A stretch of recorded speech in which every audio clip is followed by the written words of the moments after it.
We are Gathering of the Geeks, podcast and YouTube show built around the things we as geeks all love. Hashtag We Gather on Sundays. Thank you for checking out the one where the boss doesn't matter.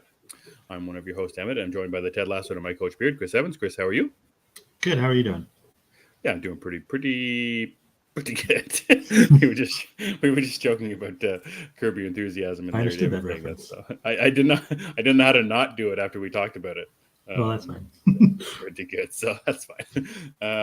Gathering of the Geeks is available on YouTube and wherever you get your podcast. Just search Gathering of the Geeks, and you will find us. What's up, Cookie, Ian, Phil, and Eric?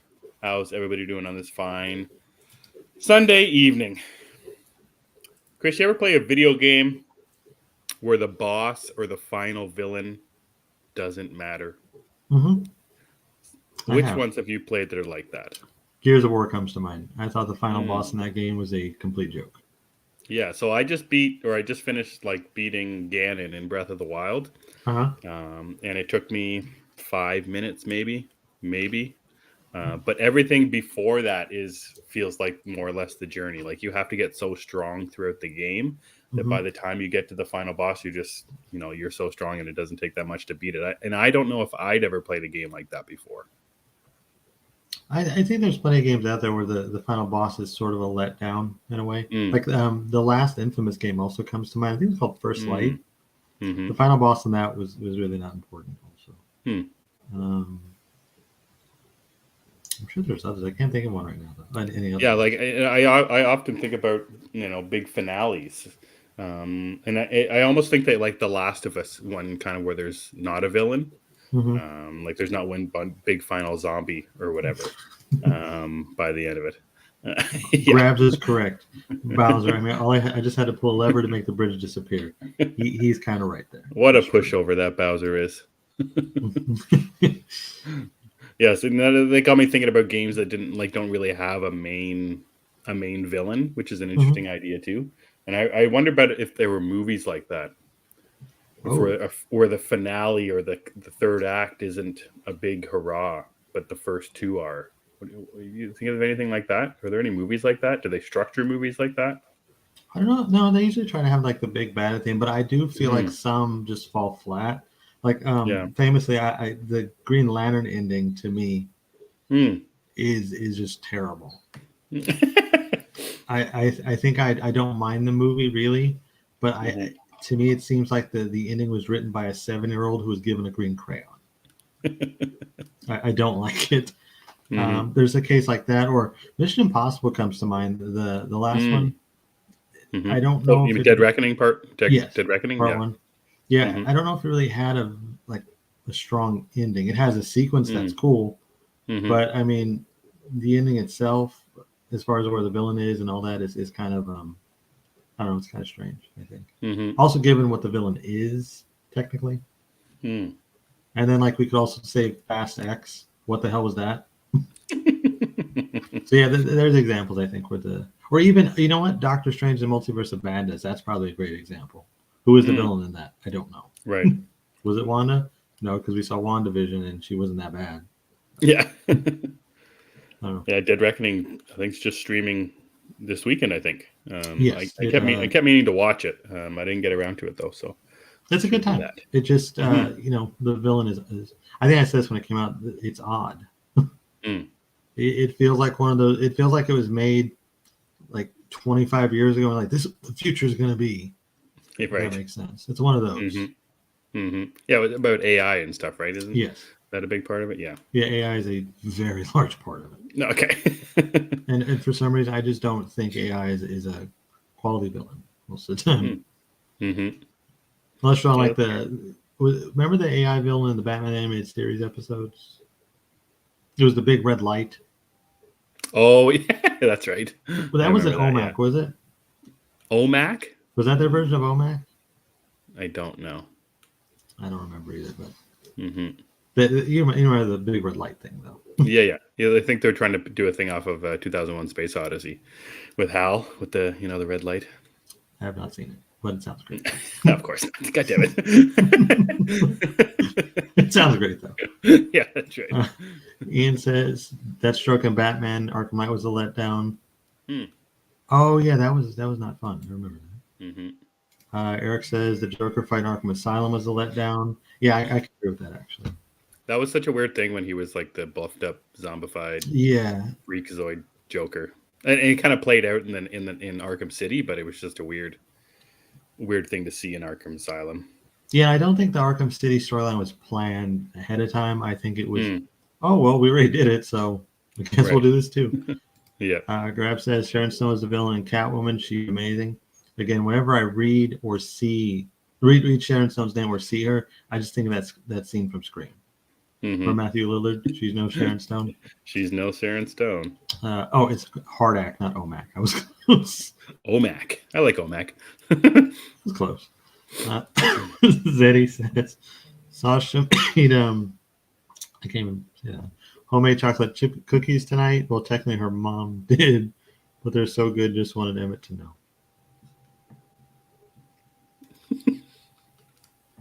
So Mm-hmm. Carry on. there's that. What? The So, Flash what do you prefer? that had no villain. Yeah. So, yeah, that's a good one. Yeah, for sure. So, what is your preference then? Do you like the big bad at the end, Yes, or do you more or less like the journey that our hero takes to get there? I think both are What's the necessary. preferred? Yeah. Yeah, because you can't have one without the other. Well, I mean, you could, but it's not the best idea. Mm-hmm. So if you just have a cool villain at the end or a good villain, what was the journey for? How do we get here? If you just have the journey but no villain, what was all this for? It kind of goes back to the same question. Right. Yeah. That's my take. I like having big bads as well. I like them. And most of the time, I like my big bad and the hero to have some kind of relationship as well. It's kind of another side note, kind of like a Darth Vader and Luke Skywalker type of deal. Oh yeah, there you go. That kind of thing. So I do like there to be someone at the end trying to foil our hero. Mm-hmm. And it was just weird with Breath of the Wild how like I spent 50 plus hours playing the game, and then by the time and it's different with every Zelda game. When you beat a final boss, it takes you back after you beat it to the moment before the final boss, so you don't get to play the world after you saved everything. So I kept trying to push it off as long as I could, because I didn't want there to be, I don't know, some kind of weird finality to the game, knowing that when I do beat it, I go back to the save before. So I was just, overtly strong and had the best weapons and knew how to fight, and it just made it a little bit too easy with the finale. But I wonder if that was just a thing with, their planning with the way the game is spread out, where you have to go so many places and do so many things. And I guess whenever I play Tears of the Kingdom, the newest one that came out this year, I'll see if they kind of keep that formula the same. Because I remember playing like Ocarina of Time, like beating Ganon at the end was quite a big deal, even though there are temples throughout. Throughout where you fight bosses pretty much nonstop. But maybe I was just thinking about that big final boss and wondering about movies as well. We're in spooky season where there's constantly big bads and villains and big third acts in horror movies. So.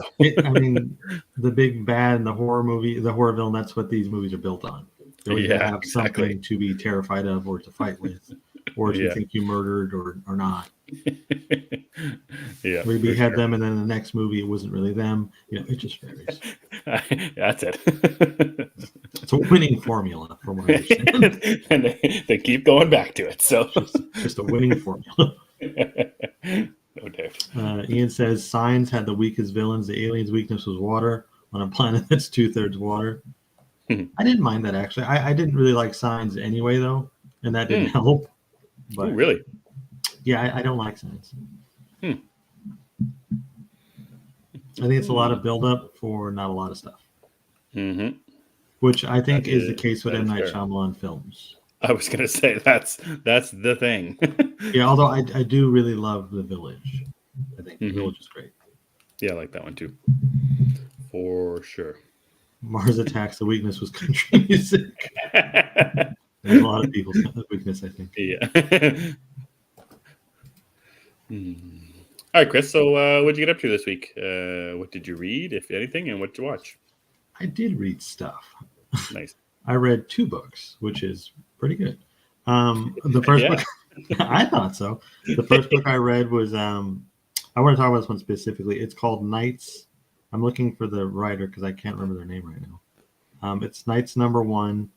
It takes place kind of like in an alternate reality where monsters and ghosts and vampires and witches, where they're kind of just accepted into society, and it's just like a normal thing to see a ghost walking down the street or a vampire's flying. That's just okay, cool.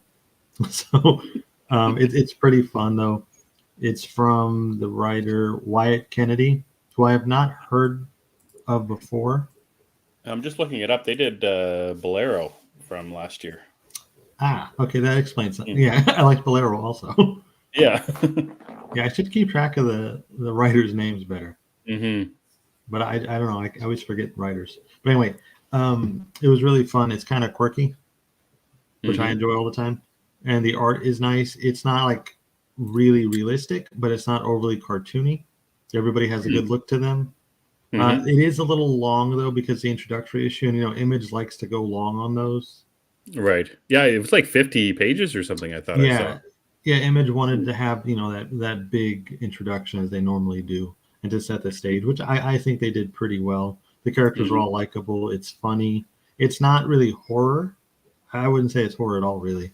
It's got some spooky stuff in it, but overall, it's not horror. But it's also set in a fun time. Like they go to Blockbuster, which I thought was cool. Yeah, sure. So you say a separate timeline. What year does what year it takes place? If there's I forgot because it time jumps. I think it starts in '99, but I can't remember. There's 3 different time jumps, which I imagine the following issues will go back and we'll explore what happened in those timelines. Yeah, but you and I kind of briefly talked about it.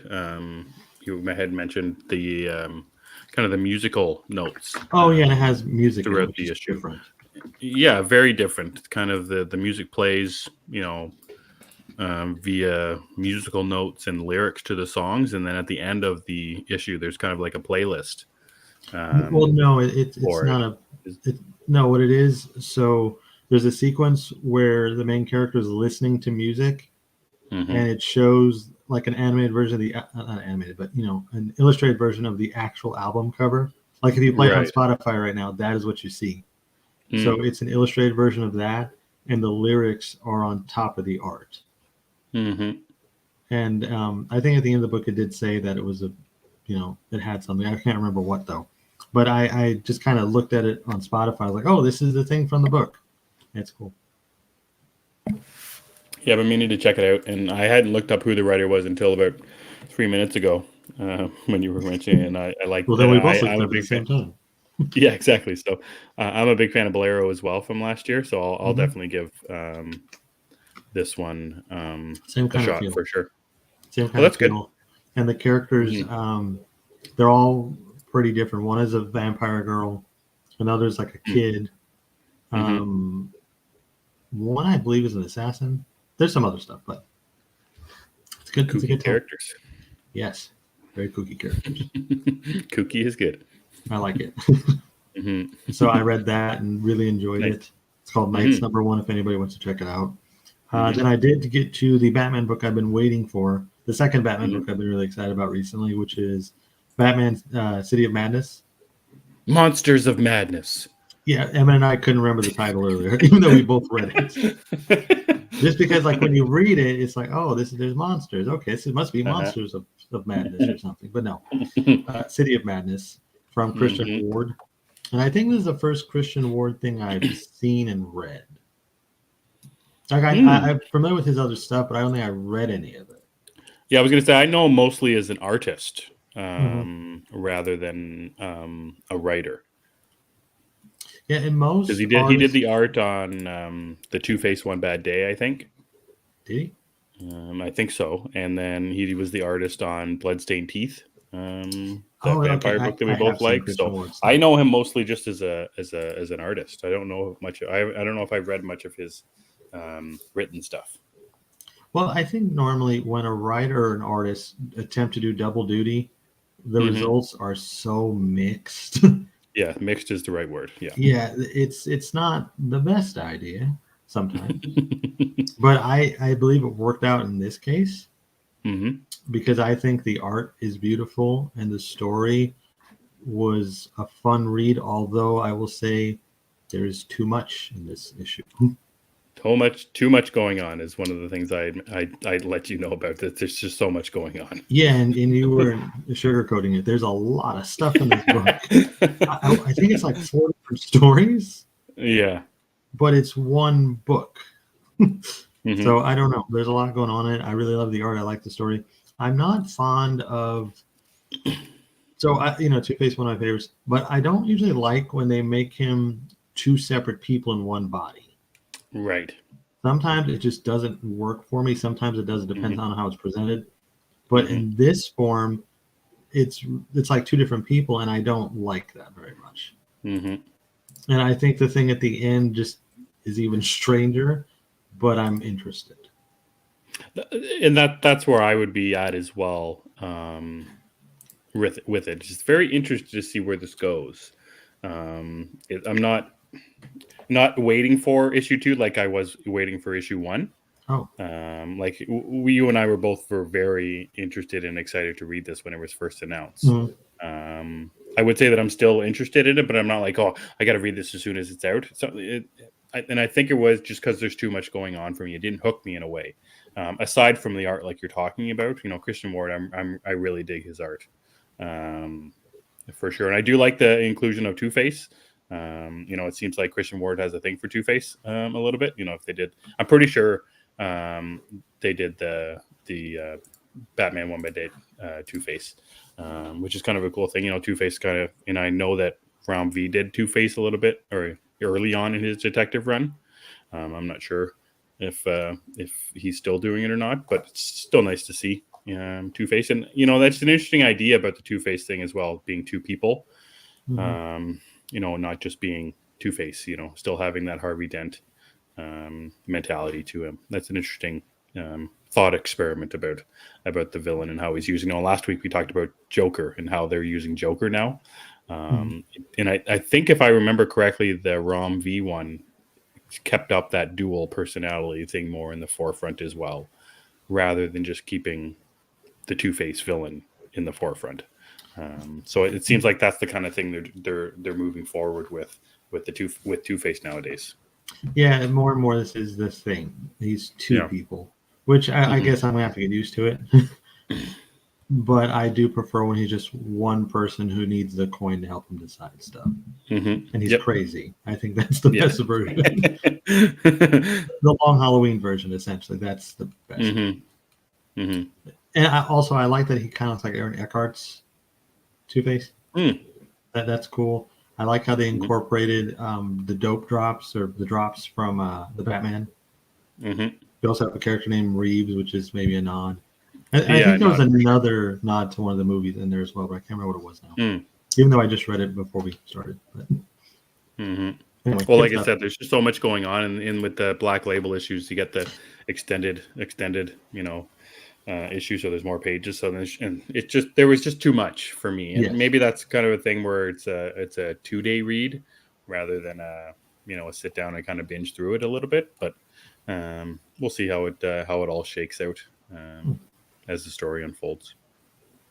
Yeah, I don't know. We'll see. I actually am excited for the next issue. Just as excited as I was previously, because now that I know what it is, I'm more into it. I like most of the moving parts. I just want to see where they go with it. Totally. But those are the only 2 things I read. I didn't read anything other than City of Madness, so that's it for me. I don't know if I've read anything old either. I've been meaning to read a whole bunch of things, but welcome to me, my schedule. I could talk about Fish Flies #2 that came out this week. The physical copy of it. I read it a while back on Jeff Lemire's Substack.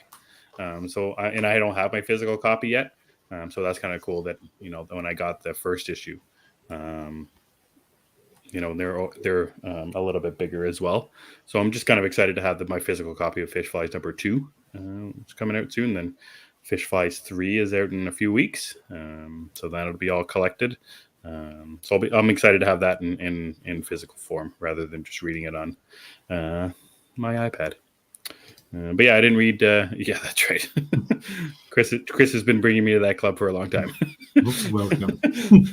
Yeah, so I didn't really read anything else this week. Been watching too much and playing too much video games. Yeah, I've been watching a lot of stuff too. Mm-hmm. I watched the first episode of the Disney Plus Goosebumps series. I was pretty excited for this because I love the old books. I like the old series a lot. It's like, oh, new Goosebumps, cool. Then I watched it, and it's not that it's bad. I thought it was fine, but I just kind of felt like this isn't for me. Huh. Did you get that reaction from it, or have you seen it? So I was going to turn it on this afternoon, and my son didn't want to watch it because I don't know. I don't know if he was scared of the movies from a couple of years ago. Oh yeah, those movies are fun. So we didn't watch it, but I wanted to watch it because again, like you, I grew up on those Goosebumps books. So no, I didn't get to watch Goosebumps. We watched Frank and Weenie instead. You mentioned that last week or the week before. So then we watched that, and my son had a great time with it. So the CGI one, right? Yes, the stop motion animation one. Yeah, not the one from the early '90s or whatever it is. That's Well, I'm curious what you think of Goosebumps. I'm sure I'll finish it, but as of right now, like I also watched the first episode of everybody's talking about in the comments right now.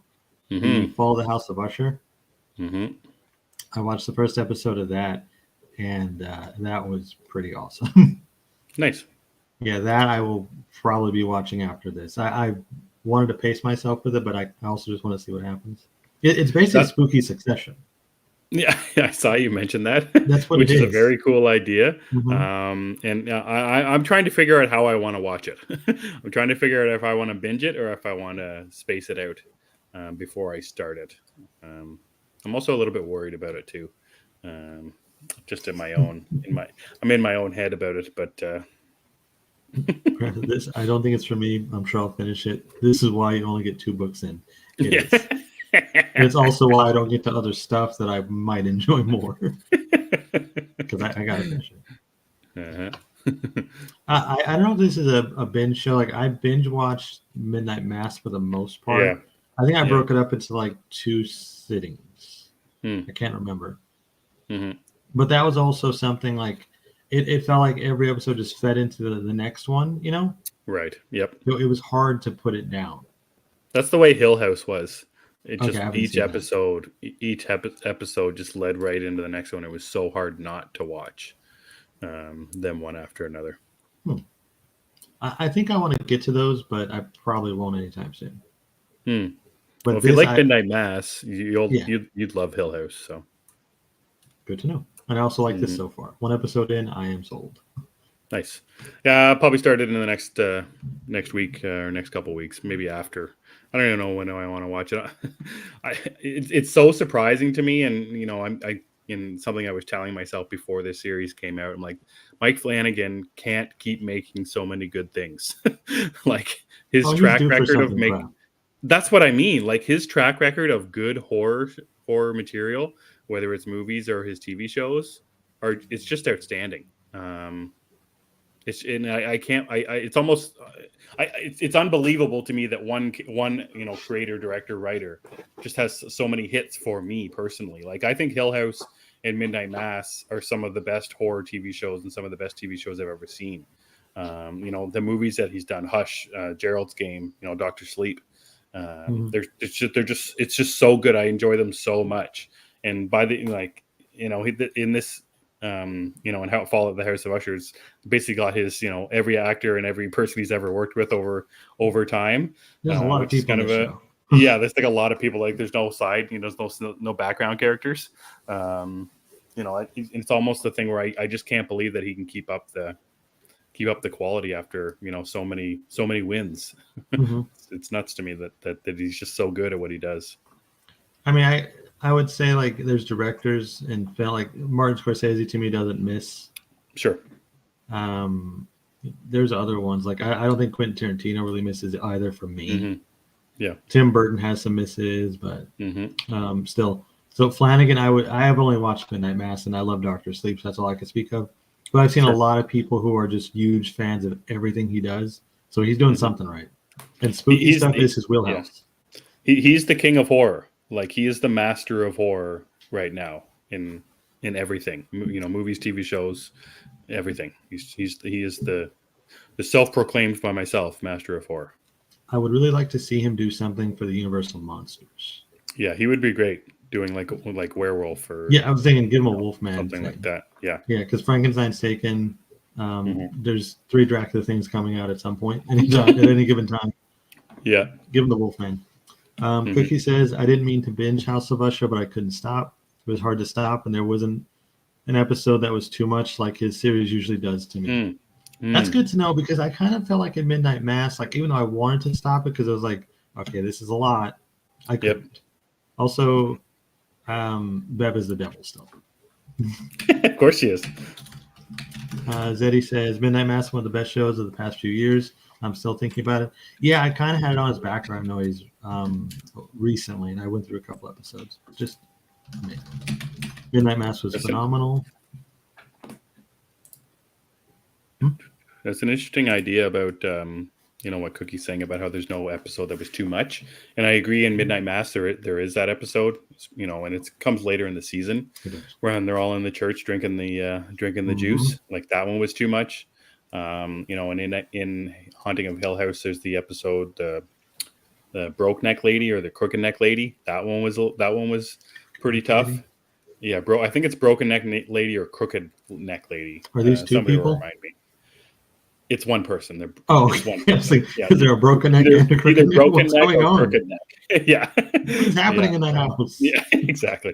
So, and I get that idea where can be too much at times. So that's interesting that this one, doesn't have that moment. That's interesting. I just thought Midnight Mass after the boat episode. Yeah, that was intense. That was tough. Did not see that coming, and now I don't need that memory. It's coming back. Yeah, that's something that I had actually forgotten about in that. Yeah, him and what's her name out on the boat. Just the memory still hits. Yeah, such a good show though. Like, I would say that's almost a flawless series. It's so good. Yeah, I love it. There's only one issue with the whole series. What's that? Is that they don't know what vampires are. Oh yeah, that was odd. But they also live on an island, and I know. Clearly, they don't get out much. They don't get out much. I don't think there's a movie theater on that island. It looks like there's 5 people, a general store, and you could fish if you want. If you want, well, you have to fish. You got to fish to eat. Oh yeah, okay. So yeah, there you go. Everybody spends time fishing so they could eat, and they go to school and church. That's no time for vampires or books or anything. Although they did have music. Yes. Grab says the boys watched Hotel Transylvania last night. We enjoyed that. I love that. The first one's really funny. Yeah, it's really good. Yeah, I don't mind the second one. I think the third one is on a boat. I don't like that one much. Nope. I was gonna watch the 4th one the other night because I think it's on Amazon Prime. But I remember Adam Sandler's a 4th one? Yeah, Adam Sandler's not in it though. Oh. He was too busy doing other Netflix shows. Yeah. He couldn't do it. But I might still watch that. I think that'd be something that me and the kid will like. Nice. Or I just might like it. But yeah, those are fun movies. So yeah, I watched that, and then I watched the movies as I normally like to do. Cobweb, I finally got to it. Oh, nice.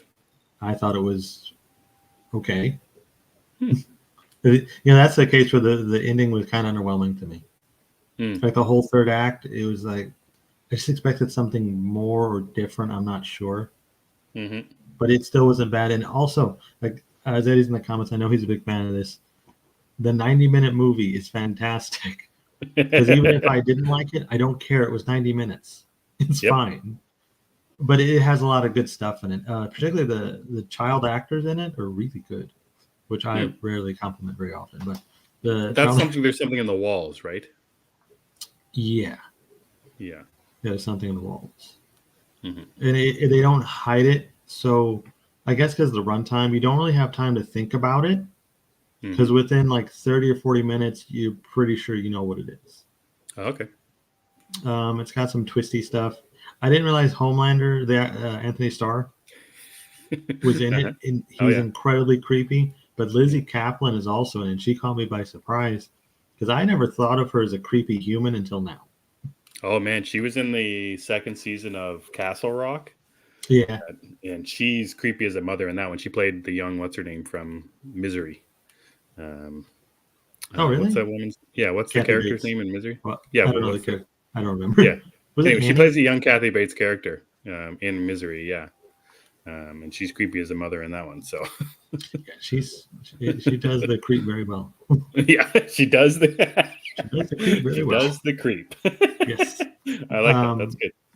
But I thought Cowboy was worth watching, just not my favorite thing in the world. Hmm. I thought Talk to Me was a better film because I know It's gonna be. they've been compared a lot. I think it's going to be tough to beat Talk to Me. I think so. For this year, it was just so good. Yeah, it's magic in a way, Mm-hmm. scary magic. But I watched Scary. that. Scary magic. Then I watched Totally Killer, which has been on a lot of people's lists. Everybody's loving that. I thought that was a lot of fun. I really love that one too. I don't know that one. It is a slasher film with time travel in it. Oh, that sounds fun. It is fun.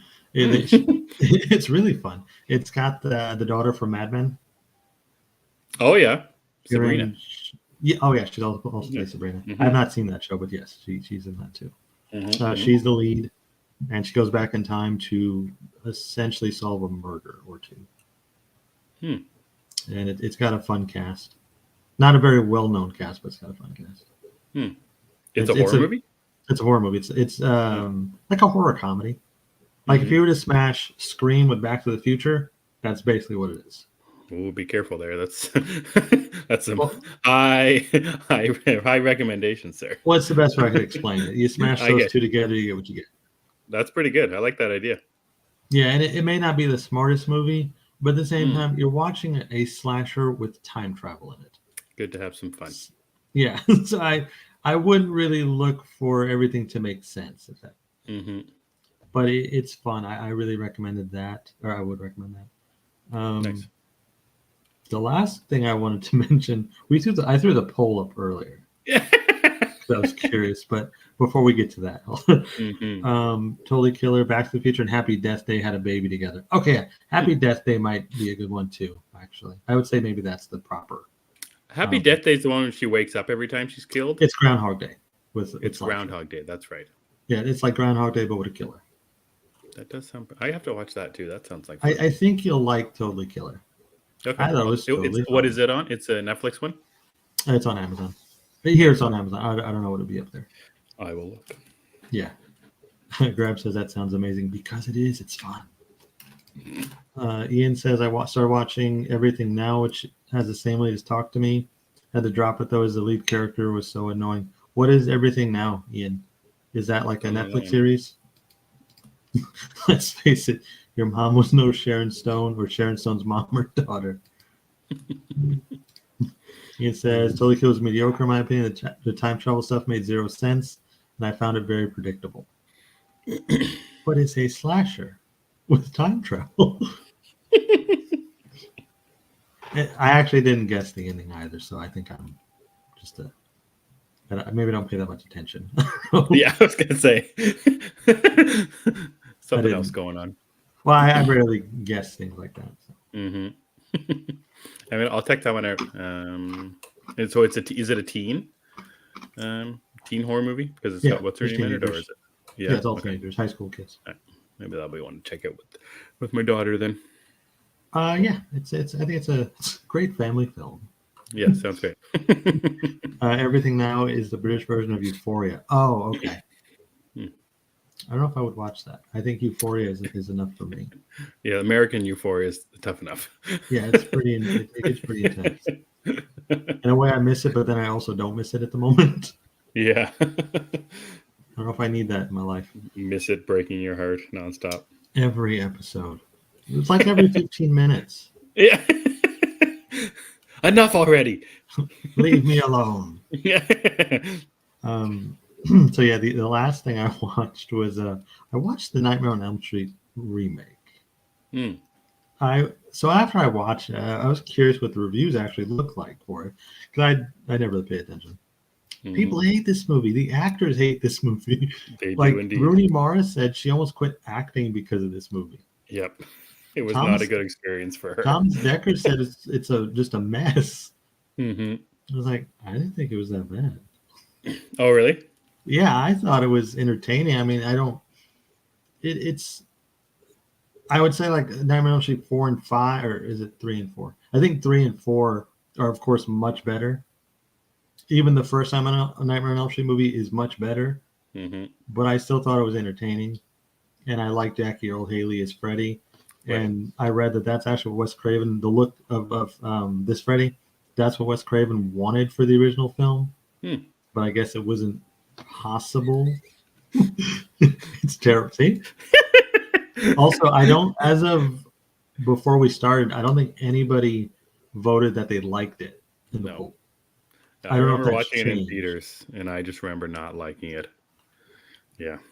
Because I'm fairly sure this one came out after Watchmen, right? When Jackie Lee Haley was kind of on a rise from playing. That's what got him the role of Freddy. Right. Yeah. Ninjas has a 14%. Well, that 14% don't know what they're talking about. Yeah, Chris is in that 14%, people. Yeah, I am part of that 14% because I thought it was fine. It introduced some interesting ideas. That's fair. I don't need to see it again. Though. Yeah, that's what I was thinking. Like, I watched it in theaters however many years ago, and I never felt the need to go back again. And I don't feel the need to go back and be like, hey, let's see if this is any better on a rewatch. Just it's probably not, and that's why I don't think I need to rewatch it, because then I might. Hey, wait a minute, this was crap.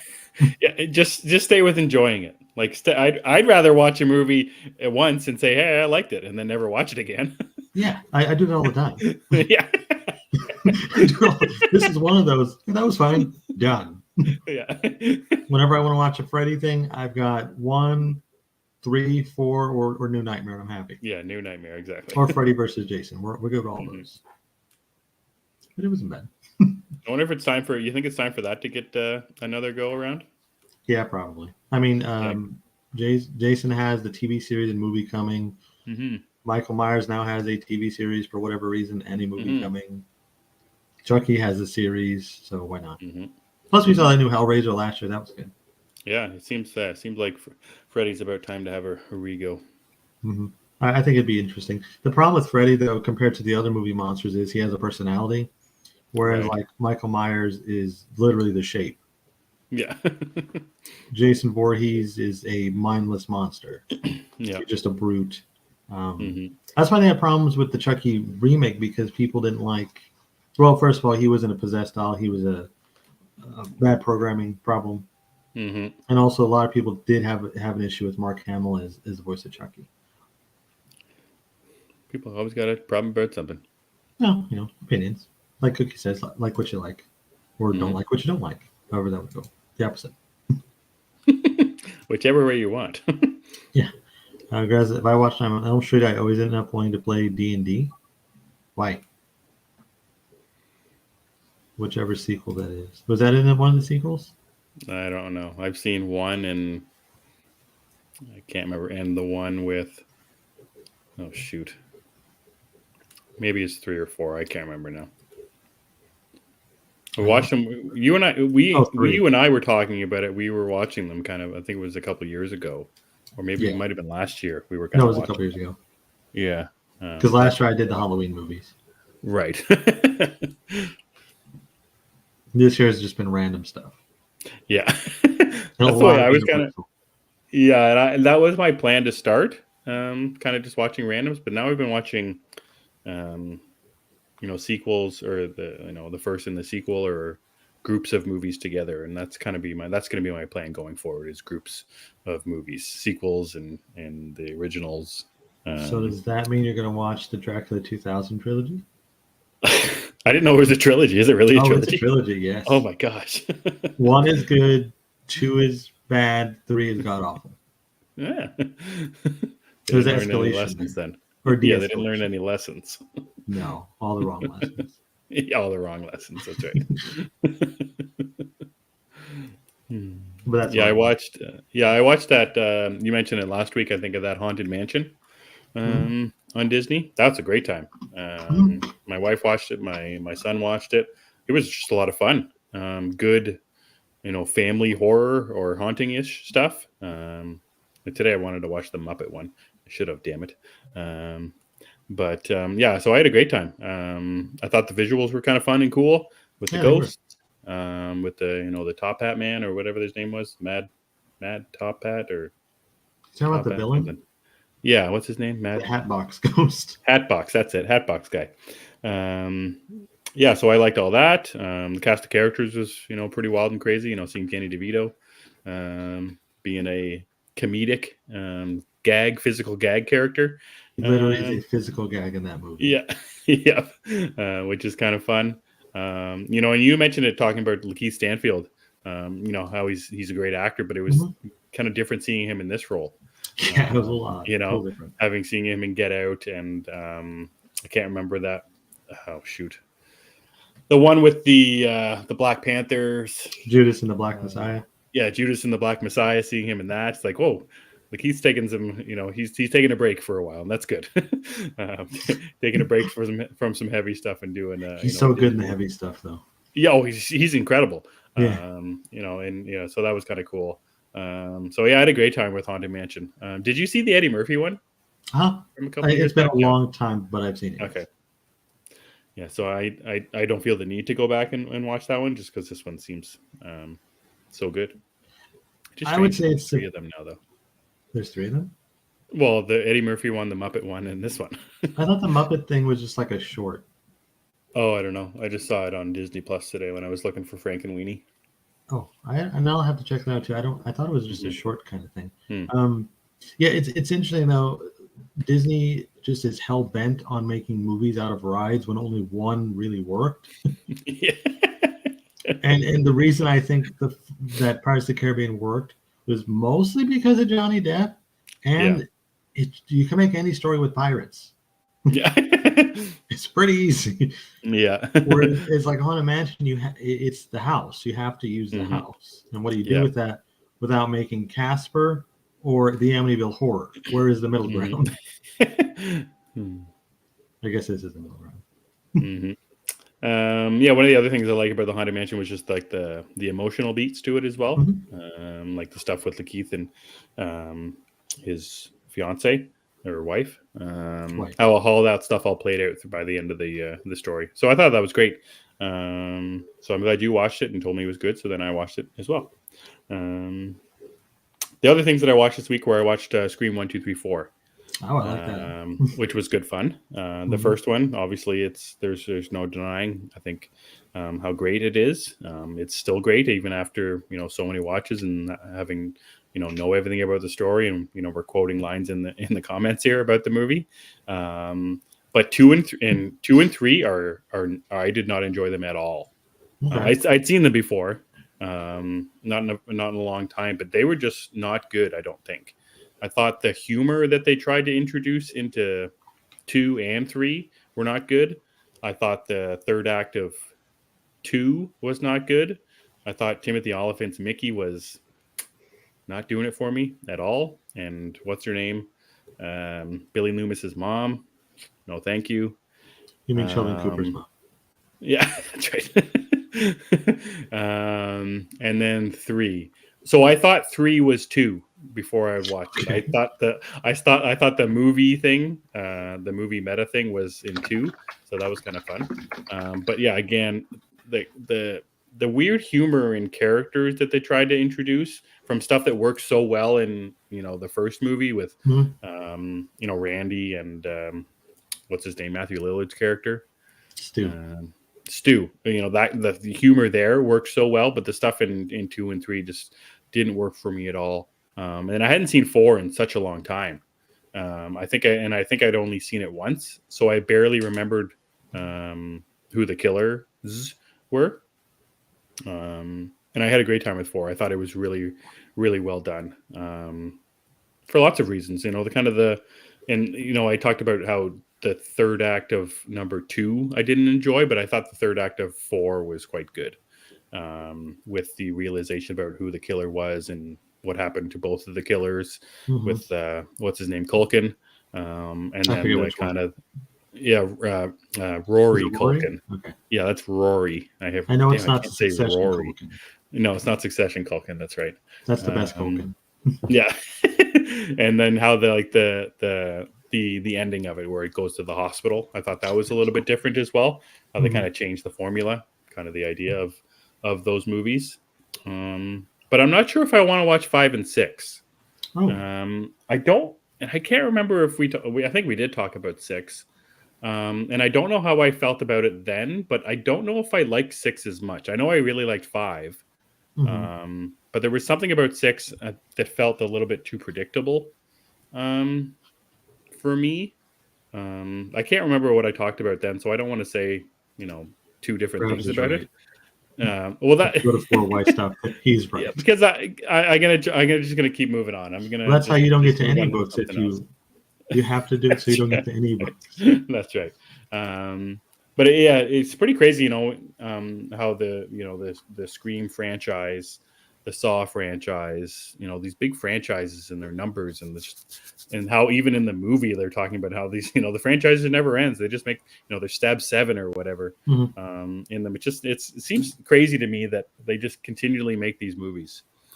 Saw 10 came out this past weekend or Saw X or whatever it is. I think it's 10. Yes. Yeah. Wishing you had wine coolers, Emmet. No, it's not. That's nothing like it is. That's like buying a 6-pack, drinking 4, and saying, you know what, I'm not going to finish those last 2. I like wine coolers.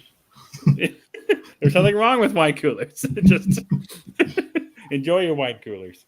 I will. Yeah, good. You do that. And we talked in, I don't know, it's kind of a conversation as well, but the Halloween franchise is bought by Miramax and what they're going to do with it and build it into Well, they always its have own it. universe and all that kind of stuff. Easy. What do you think about the Scream franchise and its length and its popularity going forward? How often should they do them? Do you think they just keep going forever and ever? Like, when's there going to be a reboot? When's there going to be a sequel that only takes place after the first one instead of after the second, third, or fourth one? I mean, they tried the TV series and it ran for a little while, but That's true. I don't think there was any comparison to the actual movie franchise. I never watched it because it seemed like just a different beast. But I think Scream is a franchise that can keep going because it depends though. I mean, there's always going to be a slasher. There's always a killer, so it's pretty easy to do that. It just if you want to keep connecting it to like an original or like the previous movie or a character, that's where they're going to keep running in circles, which is what I'm hoping with 7 they don't do because they're already talking about 7 now. Hopefully they don't just tie it back to someone else we've seen or heard of, unless it's like Sydney is the killer, which I'm all for. Well, that's what I was wondering about too. Is and I forget what we were talking about this last week or the week before, but how do you keep it being fresh and new? How do you keep the franchise from being stale, which I think that Saw has become and is? I heard the latest Saw was actually amazing. And that's what I heard too. And I heard that the reviews were actually pretty good for it. But Saw 3, 4, 5, 6, 7, 8, 9. I checked out after 3. I checked out after 2. From when I remember, I think I saw the one with Donnie Wahlberg. He's in one of those. I think he's in more than one of them. Actually, yeah, so I think I did see. So what do you think? Do you think there is a time for Scream to end? Do you think that, or not? Is it a time for it to end? But how do you expect them to keep making fresh movies? Obviously you have new cast of characters now, like Zeddy's talking about here. Yeah, I think Jenna Ortega, the new Scream Queen. That kind of thing. Well, I think also they moved it to New York City. That's cool. Right. And I think that might be part of how you keep it going. You could just move it around because one of the things they did that I think is smart, you have the stab movies that exist in the background of the movie. Right. So the world is aware of Ghostface in the movie. It's very meta, of course, which was always the idea. Right. And so I don't think it'd be an issue to have it keep going, but you do have to close the door on certain characters eventually. Right. Like, I'm a big, I've been saying this, we don't need Sydney back again. We have Jenna Ortega and Melissa Barrera's characters who work really well. I may even like them more than Sydney. Right. So I think that's the thing to do. And just keep moving with the location, new killers. And again, stop tying it to what we've seen, and you'll be fine. Because Do if you you think look, do you think they shouldn't have done that for 5 and 6? Do you think they should have left Sydney right off and started with the new characters? Do no, you think I they think you needed needed to have that torch passing stuff. Also, right? that gets the fans, because I didn't know this until fairly recently. There are fans of Scream who are like the hardcore, it has to be like this type of Mm-hmm. fans Mm-hmm. who don't want anything new. Mm-hmm. And so for them, I think you needed to show like a progression instead of just here's something new. You like it or you don't. Mm-hmm. Personally, I wouldn't have cared if Sydney was in them or not, but I think she does have a important part to play in Mm-hmm. those. But I would have also left her alone after 4. I think 4 was a good ending. Well, that's what's so strange about the ending of 3, even. Like the ending of, or the beginning of 3 is her being too scared and her locking herself in her house. By the end of 3, she's leaving the door wide open and not being scared Yeah. anymore. And then obviously they do 4, and then they're 5, and then all that. So it's the weird how it all shaked out. It's kind of the way like Halloween is done with Laurie Strode in a way, depending which timeline we're thinking of. Because like the H2O timeline, she has a different life, of right. course, and she's living it. The Yes. 2018 storyline, she has built a fortress. Mm-hmm. So it kind of depends what you're looking at there. Yeah. I like Scream Scream. 1's just so good, though. It Oh is. my goodness, it's just it's so good. And like I said, after watching it so many times, like I watch it once a year, or twice a year, or whatever, and it still holds up. Everything holds up in it. Mm-hmm. It's just so cool. And I've been putting on my Twitter about weird characters. Like Henry Winkler is in 1, and it's really strange. Yes. And then in number 3, Carrie Fisher's in it. Like, Yeah. and I had forgotten that she was in it. And Jay and Silent Bob are in it too. Mm-hmm. That's part of the US2 universe. A brief moment, so it's kind of a it's kind of weird little things in the characters, and like we were saying about how meta it is with the movies and all that kind of stuff. It's quite the franchise. Quite the franchise. In Las Vegas right now, they have a Scream musical that plays, I guess, in a bar. I'm not really sure. Mm. I've been Mm-hmm. seeing clips of it on TikTok, and it looks phenomenal. Nice. Yeah, I have to find a way to see it before they stop doing it. That would be interesting. Yeah. It looks really fun. Singing ghost faced. But yeah, like Billy is covered in blood. He's got a gun in his hand. And he's singing like an 80s song. I forgot what it was. Mm. It looked fun. That's funny. Carrie Fisher is in Jay and Silent Bob Strikes Back. I think that's yes, she is. She is the nun. Right. The rules of the road scene. Strange. That he says, as long as Scream is in the movie longer than 10 minutes, like last Halloween movie, I think we're okay. No, oh, you mean Ghostface? Yeah, Ghostface. Yeah. Yeah. Ghostface is always around. Oh yeah, Mark Hamill is also in Jay and Silent Bob Strike Back. I don't think we could say his name on here, but he's in it. Guy gets around these days. He does indeed. He's very popular, which is good. I like seeing, we talked about this, and like Mark Hamill for me is the Joker, the Batman Joker. For a lot of people, it's Luke Skywalker. It's just nice seeing him do other things and people realizing, hey, he's a real actor and really good at it. If he didn't have that accident in I think it was the 80s, I think he would have been a bigger deal. Mm-hmm. Well, yeah, probably for sure. He's also in House of Usher. That's correct. He's pretty cool in House of Usher. It's nice to see him.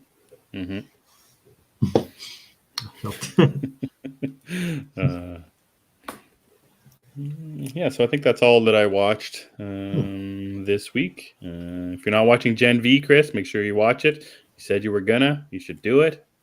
Have you seen the list lately? It keeps getting bigger, I can imagine. I will get to it. Yeah, I'm going to watch the newest episode after this tonight. It's so good. What an incredible show. And I actually just bought a whole bunch of The Boys trades at my local comic shop.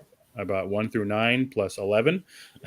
That's what they had at the shop. So I just need 10, 12, and 13, I think, to round out the collection. So I'm going to start reading those as soon as I can. To see what everything that's wild and crazy in The Boys is just amplified by 100% in the comic books. So I'm looking forward to all that, all the weirdness and all the gruesomeness and everything in the books. So that'll be a pretty heavy read eventually whenever I get those from my shop. So yeah, put Gen V on the top of your list, Chris. I will try. Top of the list. I'll try. What are you gonna try and watch this week for horror stuff? I don't know because I want to finish House of Usher. Mm-hmm. And I do want to watch a few more Universal movies because there's a couple I haven't seen. I do plan to get. I want to get to Lost Boys for sure, and also Interview with the Vampire, the movie, because it's been a little while. And plus, since I saw I wanted to talk about New York Comic Con in a second, but since I saw the clip from the series, I'm all hyped up again, and I kind of want to watch the old movie. It's funny to say old movie now because we have the new show. So it's right. Well, it's like 20 years old now. That's old, isn't it? Isn't 20 years old? It's still like brand new to me. Yeah, still like a breath of fresh air every time you watch it. It's beautiful. Start to finish. I want to rewatch those two though, and I kind of want to watch Casper. You mentioned Casper too. I'm like, wait a second, that's a really fun movie. Yeah. So out of what I may watch, those are the three I will definitely watch. If that makes sense. Yeah, that makes sense. Yeah. What about? And Killers of the Flower Moon. I have that on Thursday. Mm-hmm. Not a horror. What movie. about New York Comic Con? Do you want to talk about? There was some cool stuff to come out of there. So we had Interview with the Vampire clip, which if you guys are interested in the show, check out the clip. It's fun. It's different, not what I was expecting. Yep. It is. It seems like the tone has gone campier, which cool. Also, I get to see Santiago in action. Really like that. So you're this is one character you've mentioned a whole bunch to me as we've talked about the second season and everything. So we see the character for, I don't know, the clip is what, 5 minutes long, I think. No, it's like 2 or 3 minutes. 3 minutes. So when we see Santiago for 30 seconds, 20 seconds maybe, doing some pretty gruesome things. Yeah, so yeah, you tell me, is that, and everything that we've talked about, guys, if you listen to our season 1 review of Interview with the Vampire that we did with Cookie, there was this constant, accepting things that have changed and will change and are going to change. And going into season 2, Chris, I think you've been trying to mentally prepare yourself. Maybe, if not, you should be. Oh, I am even more after seeing that clip. We are. I don't know what to call the mentality I have right now, but it's basically forget what I know, because I can tell this is not it. So, and that's the same with Santiago as well. No, he's always a terror. So I don't think he has as much to do in the book. I can't remember, but I imagine he get fleshed out. So that's cool. Even in the movie, he doesn't have a ton to do, but he's still, he's a terror. Mm-hmm. So it's fun to see him. I really like this look they gave him. So that's pretty cool. But fun clip. I like the violence. Yeah, we didn't get a date, just 2024. I'm hoping maybe they can't announce it yet because of the actors. I don't know. Maybe. I'm thinking it's early next year. I'm kind of hoping for Valentine's Day, to be honest. I think that'd be a really fun Valentine's Day thing to have. And they could advertise it a certain way and it'll be a blast. Also, there was a Comic-Con exclusive Armand Funko Pop that I've not seen anywhere online, so I don't know if it was there or not. But if anybody has a picture of it or anything, let me know. I mean, say if Cookie saw it, I'm sure she would have stole it. She didn't see it. I asked her. Damn. Yeah, she didn't see it. Also, if you guys want to see cool coverage, Cookie did post a lot of cool stuff on her Instagram and Twitter, or X. Mm-hmm. So there was an Interview with the Vampire clip, which was cool on New York City Comic Con. We got the DC Elseworlds announcements; those look kind of fun. Yeah, that was kind of a surprise. Yeah, I didn't expect that. Mm-hmm.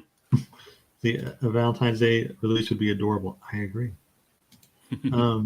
Those were cool. I'm interested in the Batman ones, but not the Barbarian. The other one. I forgot. Gaslight. Cosmic Gaslight. Yeah. So, the Cosmic Gaslight. There was also a Green Lantern thing that sounded cool. We also finally heard about the Geiger universe, and you and I were just talking about this. It's so strange that we were just talking about it too. Yeah.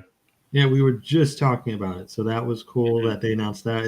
It's really happening still, and it's different though too. Like they renamed it, like it's this Ghost Machine thing instead of I can't remember what it was called before, Ghost World or was it called Geigerverse? No, I have it on one of my books. In the top corner it says Ghost something. Okay. Well, yeah, we're getting that It back. wasn't called Ghost Machine before, but it was called Ghost something. Well, I thought So that was cool. it expanded. So Yeah, I wanted to read those, so that's cool. We're getting the Tomasi book. Brad Walker's on it, I'm sure. Still, maybe, who knows? And then Marvel Unleashed the Ultimates line again. That's going to be neat. I think you could finally read a Marvel book without doing years of homework. All in for that. And did you see the Jeff Johns thing? The one about the Ghost Machine thing? Is that part of the Ghost Machine thing? Yeah, he is Ghost Machine. It's his thing. No. It looks like a post-apocalyptic, like a Mad Max kind of thing. Oh yeah, Rook Exodus or something it's called. Yeah, He's doing that with Jason Fabok, and that's Ghost Machine. That's okay. I kind of like the way it looks, but also just looks like Snyder's Nightmare Universe. Yeah, like we've seen this before. Right, there's a character that's like it looks identical to Batman, except you can't see the mouth on the cowl. Mm-hmm. Well, Geiger is basically Batman anyway, so well, yeah, but I mean, he... why did you steal the homework, bro? Yeah, I don't know. It's just different. Not allowed to work with DC anymore, probably. I guess I don't know. But anyway, I just wanted to kind of do the rapid fire New York Comic Con stuff because I thought it was cool. Yeah, like I knew it was coming, but I didn't really look into like, oh, we won't be getting some cool announcement from this. I kind of expected that, movies and TV shows weren't going to be announced because of the strikes that were happening. So I was surprised with the clip that we got from Interview. I was especially. Yeah, and they kind of like some other stuff. It was kind of like a no context clip too, like we're just dropping her, Louis and Claudia right in the middle of things with Armand and Santiago in the group of people. Like, well, how did they get there? Why are they there? How did they meet these people? Like, it was just like no context kind of clip. So it was kind of interesting. And I wonder what it would have been like, I guess, if people had only seen the TV show and not the movie. What those people, if those people exist, I don't know if they do, but what they would have thought of the clip. Yeah.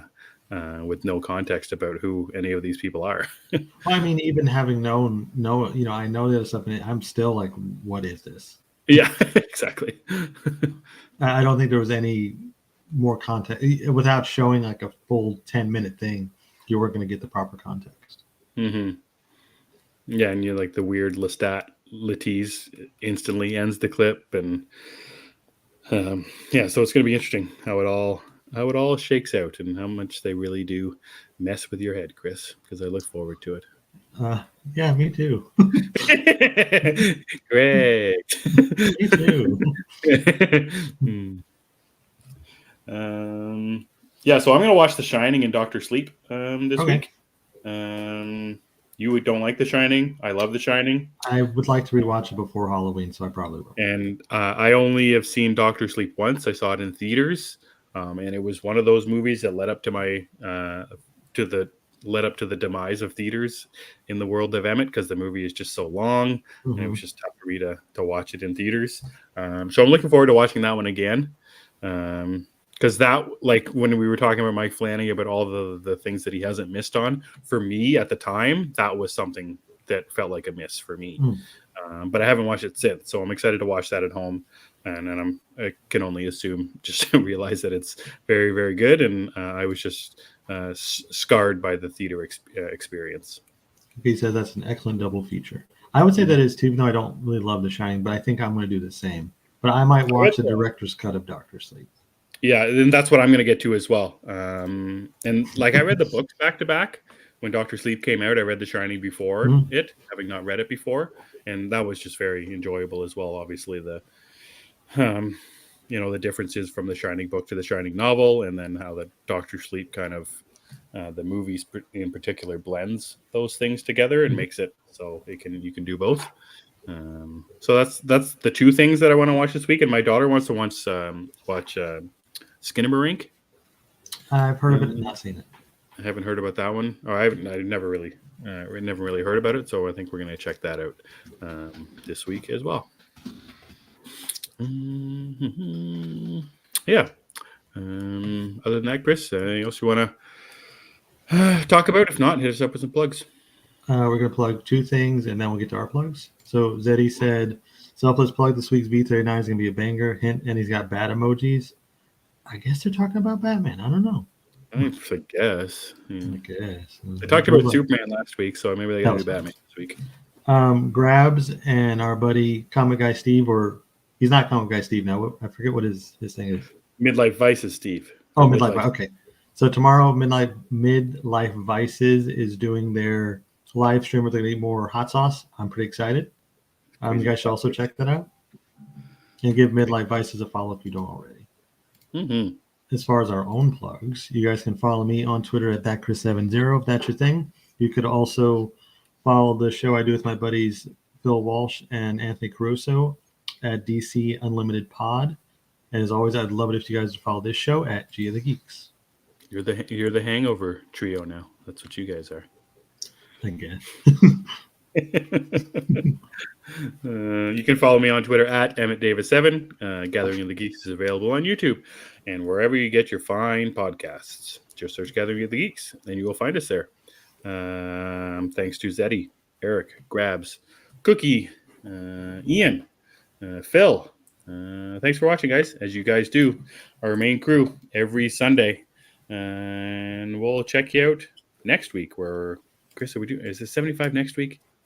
No, 75 is the 29th. 2 weeks from now. If we don't skip a week, it's the 29th. We should be good. So we're getting closer to our 75th episode, guys. So keep a watch for some cool things happening on a Sunday upcoming soon. And saying all that, for Chris and I'm Emmet, and we gather on Sundays. Have a great week, guys.